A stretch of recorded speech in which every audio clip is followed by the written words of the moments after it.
Hello friends, welcome back to travel with Kittu. నేను diet start చేసి చాలా రోజులే అయింది కదా. సో నేను బ్రేక్ఫాస్ట్కి ఓట్ మీల్ అయితే ప్రిపేర్ చేసుకుంటాను. ఎలా చేసుకుంటాను చూపిస్తాను. సో ఒక బౌల్ తీసుకుని దాంట్లో 100 to 120 grams ఆఫ్ మిల్క్ తీసుకుంటాను. సో కొంచెం పర్ఫెక్ట్గా రాదు, పైకి అటు ఇటుగా వచ్చినా పర్లేదు, కొంచెం నెమ్మదిగా వేసుకుంటే పర్ఫెక్ట్ కౌంట్ వస్తుంది అనమాట. సో ఆ 120 grams మిల్క్లో 40 to 50 grams of votes వేసుకుంటాను. సో అవి మిక్స్ చేసుకుని next chia seeds 1 tablespoon of తర్వాత ట్రిపుల్ బ్లెండ్ అని ఉంటుంది మనకి వాల్మార్ట్లో. బ్లూబెర్రీస్, బ్లాక్ బెర్రీస్, రాస్బెర్రీస్ ఉంటాయి, చాలా టేస్టీగా ఉంటాయి. సో అది 100 to 130 grams బిలో ఉండేలా చూసుకుంటాను. అంతకన్నా ఎక్కువైతే ఎక్సెస్ క్యాలరీస్ వచ్చేస్తాయి.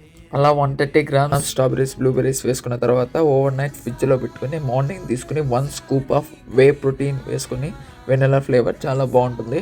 అండ్ 2 eggs, ఒకరోజు ఆమ్లెట్, ఒకరోజు హాఫ్ బాయిల్ చేసుకుని తింటాను. So perfect breakfast for diet people. 700 calories వస్తాయి and 2 eggs protein. Thanks for watching. See in the next video. Bye.